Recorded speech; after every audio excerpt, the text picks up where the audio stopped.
speak on that what you said about being blacklisted. It's real. It's real. It happens. It happens to the best of us. You know, it is what it is. Y'all ready to get busy? Well, let me introduce the fellas to you. This is Rodney B, John, Reggie C, and I'm Alan Kidd. Come on.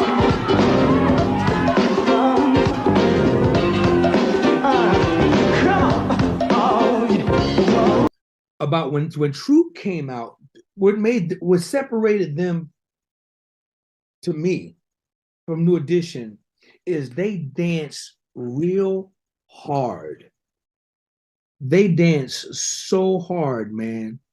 And what I mean by that, everything they did, every accent to the, I mean, they were hard on the band. I mean, we would have to hit everything was just, it was almost like Janet when she came out with Rhythm Nation. Mm-hmm. Janet was dancing real hard. You know, I mean, they were like hard dancers, you know, from the popping to the locking, and the energy was New Edition became really New Edition as they got older at the time were dope, but they were polished, they were more finesse dancers. Troop, they were street dancers, and they danced real hard, man. And the energy was electrifying. And you're right, all of them could sing like incredibly. They all were great singers. John, Allen, Reggie, Steve, Rodney. I mean, those boys were just incredible, you know, at that time to be so young. And they were really, really hungry. They were hungry to show the world. Plus, I got to be honest with you, man. I'll say this to you. I toured about 30 years of my life. About 30 years. That was the most fun I've ever had on a tour was with Troop. Because see, no one really talks about this. New Edition had already did what they could do as a group in the span of 5 years. They've done everything. I mean, you name it, they've done it. From Lou Rawls special TV shows, from Solid Gold, a Christmas album, a remake album. I mean, they've done it all. The only thing that was left for them to do was to go solo. That was the only thing that they haven't accomplished yet. But they have accomplished everything else as a group. So it was nothing, no other place for New Edition to go was to go solo. So when they went solo, that left the door open for Troop. But as Troop was doing their thing, they were accomplishing their goals also as solo artists, and it worked out. And no other group has ever done that. No other Black R&B group has ever done that. No matter how big Boyz II Men has gotten in the music industry, they never accomplished that act. Not like New Edition. Yeah. So New Edition was just really the group for everybody to look up to. It's just what it is. You could tell that you're not getting the support of the label, because I started to talk about how the Attitude album had, 5 singles, 4 videos. You were on Arsenio doing a lot of performance, so you could see that you got a lot of push from the label. When you were seeing this happening, it was, I guess, are you guys powerless when the label's just shutting the doors and not getting radio and everything to push out? So are you able to go on tour? What are you able to do? Maybe just to be able to do some dates here and there, which we did a few dates here and there. We did some dates off of that album. We were able to play Prince's Club Glam Slam. We did that. We did some other shows for some other different radio stations around the country. So we did some stuff. We did a little bit of stuff. Okay. Now we get to because when we get into the 80s were really great and stuff. When we get into the 90s, and I know that you guys came out with Deeper and was that a little something something. What changed with the direction and the commercial success when you get into the 90s and the direction of the group? Well, the uh, the Troop Deeper album, uh, we had just finished going through litigation for 18 months. Wow. So we sat and we did nothing. So if we would have just stayed in the studio, doing albums and doing tours and stuff like that, Yeah. you guys wouldn't have got a chance to even to see Boys to Men or Jodeci, because we were the group to be looked at that time. But we sat for 18 months, meaning that we opened the door for those guys. Yeah. So if we hadn't have sat, you guys wouldn't have heard of a Boys to Men or Silk or Drew Hill. You wouldn't have heard none of those guys, because we were the guys that everybody was looking at that time. 89. I mean, I talked to people that actually worked for Bibton, and they said they couldn't even crack a record on Boys to Men because of what was going on with Troop. So if we were giving Boys to Men a hard time, what do you think we were giving a hard time for everybody else? And Boys to Men became the biggest out of all of us. The fact that this was your third album, did you guys not have any say in what comes out first and stuff? No, not really. Once you're signed, especially to a major label, Yeah. your job is just to go ahead and turn in the album. And if they like a song, I mean, they may see. There's a situation that also took place at that time. We had signed to Busted Management. The label didn't like that, so they were obligated to go ahead to do what they wanted to do, to release whatever single that they wanted to release, so it could be like at that time for Troop being on our way like down, because we did a management decision that they didn't like. They didn't get along with MC Hammer's brother at all. So because they didn't get along with MC Hammer's brother, that's why the Deeper album did what it did, because he managed that album. Yeah. So if we would have been with our first management company and just worked everything out with them and having that Deeper album, either She Blows My Mind or Keep You Next to Me or I'm Not Gaming would have been one of the first singles. What ifs, why? Because it's all about timing. It's all about timing, and it's all about who's doing what at the time. And like I said earlier, New Edition at the time was going solo, so the only group that people was looking at that time was True. That was it. Yeah. And so we slowed down. We switched management companies to go with to Busted Management, which is MC Hammer's his brother Louis Burrell, which is their company. And so we had to go through litigation before we decided to make that decision to be able to sign contracts with them. So it was really lengthy and it was crazy. I wouldn't wish it on anyone else.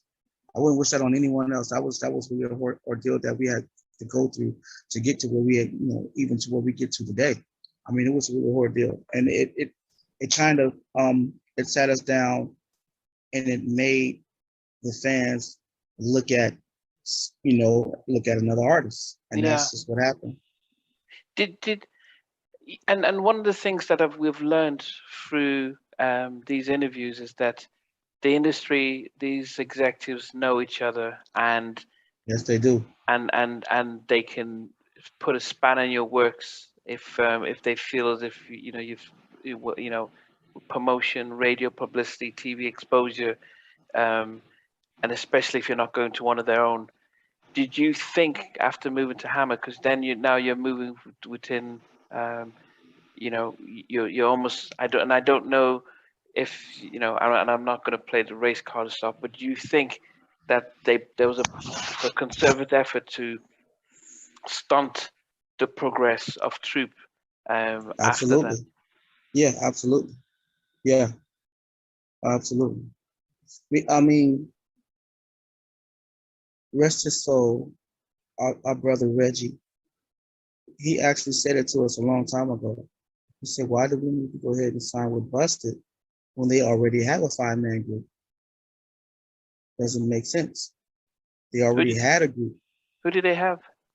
They had a group called Special Generation. Oh, okay, yeah. Mm-hmm. So it was a thing that had happened where it takes the light off of us and puts the light on to someone else. Yeah. Because you do wonder, yeah. I interviewed Tony Terry, and he talked about when he changed management. Then he got blacklisted as a result of that rift. When I interviewed Nitty, he talked about when they didn't want to agree to the label's demands of singing a certain thing, they got blacklisted, and Rift that was it. They didn't let them, couldn't get another deal. And I think it's quite easy to think that, okay, we've already got hit records, we can do it by ourselves, not realizing that the whole media and the whole industry is controlled to a point where we didn't get to see your videos played on radio stations or see it thereafter. And but you did come up, you still were able to come up with albums consistently. I'm looking 1, 2, 3, 4, about 5 albums. But what was did you realize that you weren't getting the exposure, and how did that, were you then relying on just touring, or what sort of changed by late 90s? Yeah. Like I said, we opened the door for Boyz II Men, so Jodeci, and it was like so much had expired during that 18-month of us not doing anything.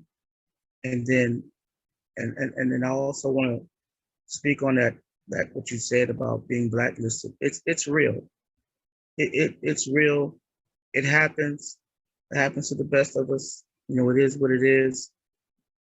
And I'm just going to leave it right there because, we're still together. We're still doing performances. We're still doing shows. The work is still coming in, and pretty much that's all.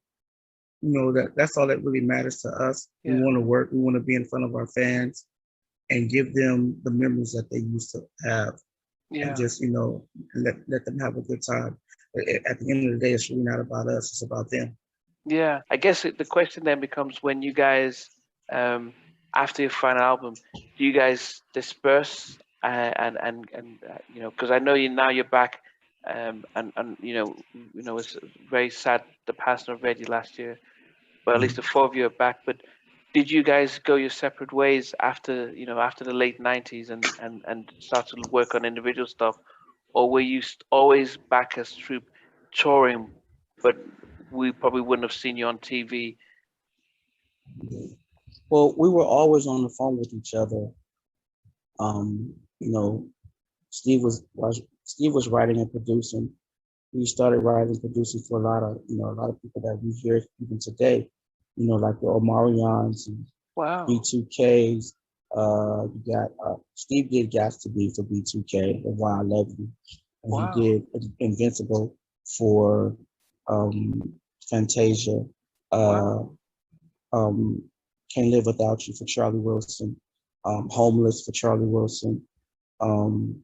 So he's been keeping that sound out there, letting people not even realizing that that's a troupe sound, So It's pretty cool.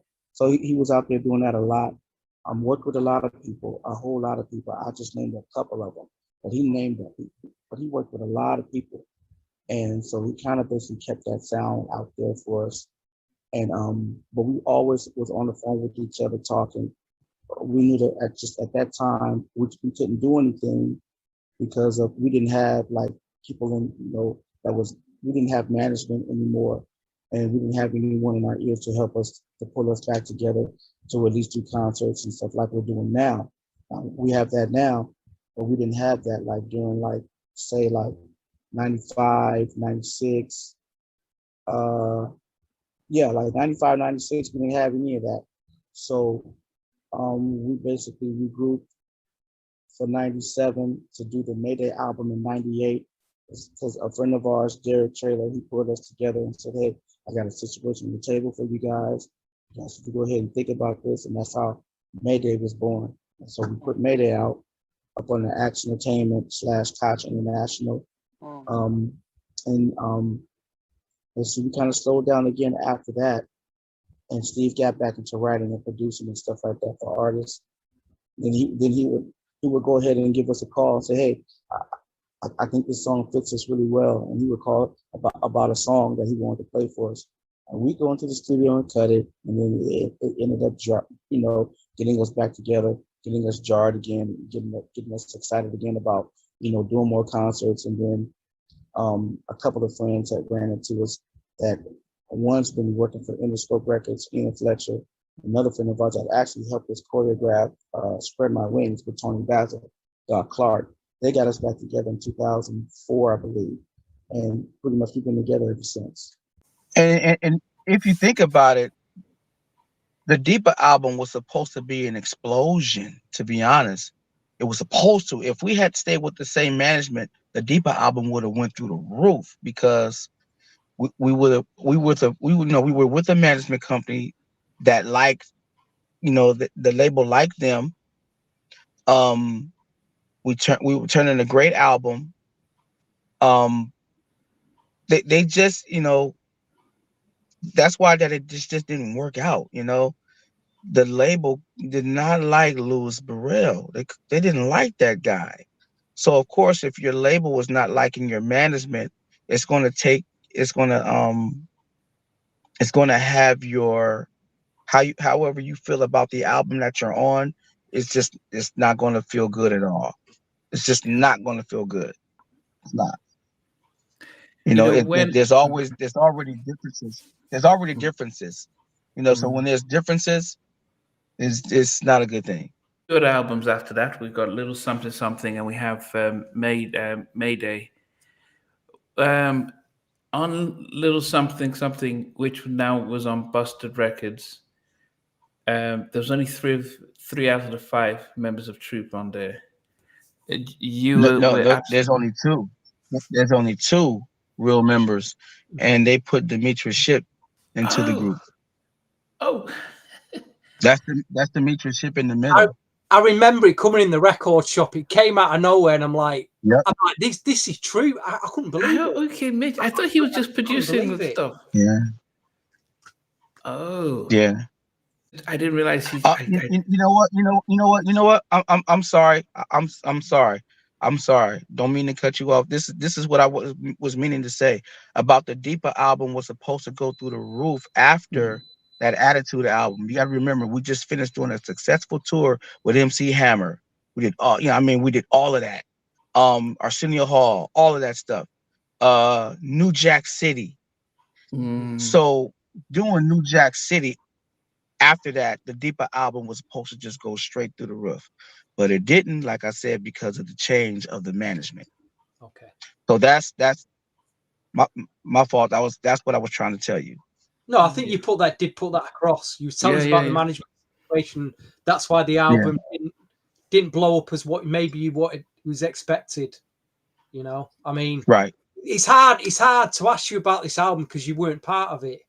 Yeah. I mean, is it hard? Yeah. With respect, are you okay talking about this, or do you want us to? I'm being respectful here. The album was great. I mean, it was good. I wish they would have changed the name because it wasn't the original members on on that album. I was trying to tell them that it should have been like Russell Shipp McNeil. And that's what they were going to do. But Lewis said if he was going to sell any records, he had to use the Troop name. So, but like I said, the album was great. It's just that the credits, when you open the credits and you read the credits, it's the credits that actually did the group an injustice, like big time. Because of that album and because of what they said in the credits, it actually got the group to be blackballed from the music industry. Wow. Knowing what you know now, what would you think you guys could have done differently to make sure that your career didn't stall or go backwards, but still be able to grow? I think we would have worked out the situation with our management and to still be a part of Atlantic Records, where because this is something that you guys don't know. Atlantic ended up signing us to do another 7 albums, Wow. which would have put Troop in the 10th album mark. So you had Troop, you had Attitude, you had Deeper, and then they signed us to do another 7 albums.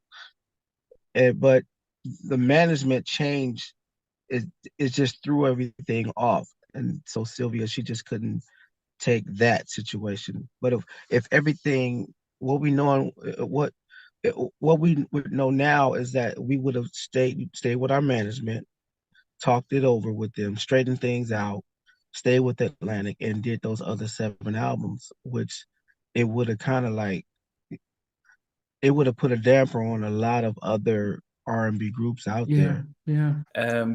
How Yeah. then did you guys reconcile to come back and do? Is it Mayday? Well, the group, we sat down, we had a meeting. Alan and Steve, they apologized for doing what they had did and how everything had happened. And there was a situation on the table for us to go ahead to do another project, and we just said, okay, let's try it. And that's how the Mayday situation came along. During the sort of dispute with management and Sylvia saying, yeah, this is not going to work. How did you guys mentally deal with that and how to be able to move forward? Because the fact that you guys are still here today, the four of you, and still being able to tour is a success, because a lot of people could have taken it the wrong way and could have just gone and spiraled out of control. Yeah. Of course, when things happen the way that they do, it hurts. But there's some kind of way where you have to go ahead and listen to God, try to figure the whole thing out with God, and have Him to move you from place to place until you're back doing what you're supposed to be doing. Mm. And I think that's what we did, mentally, spiritually, and physically, even though that they were, see, when everything had shut down, it was like there's really no place to go, but trying to just to figure out what you're going to do with your life.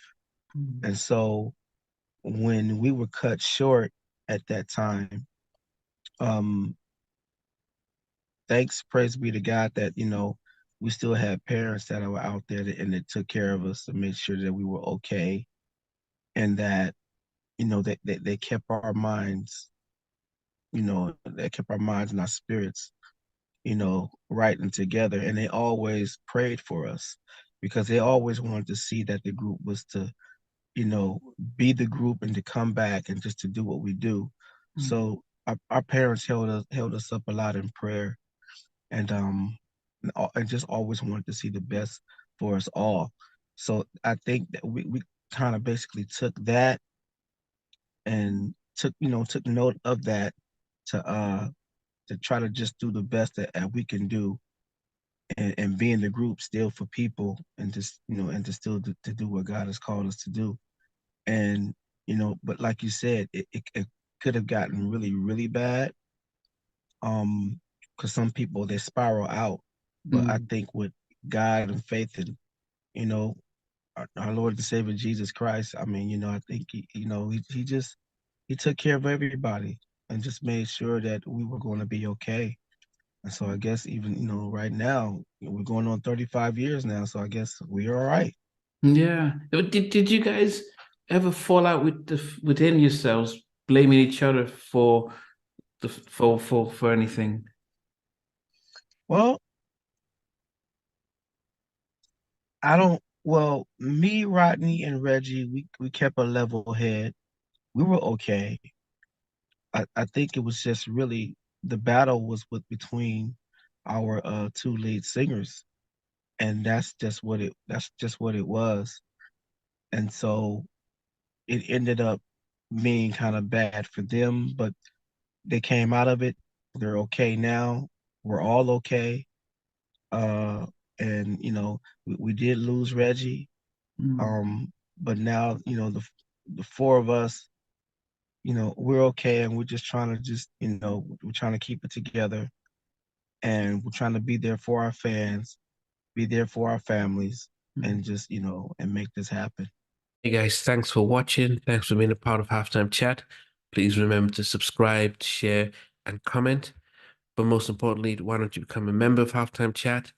We've got amazing videos, amazing perks, and being able to support the channel. But anyway, thanks for watching. Take care.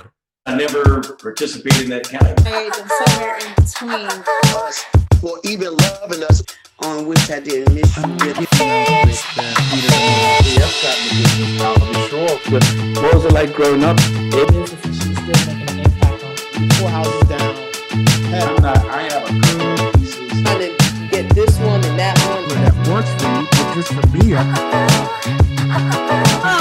No, okay. They don't understand what Jonas boys winning all Play it. These guys, they all work together. I mean, I love all different genres.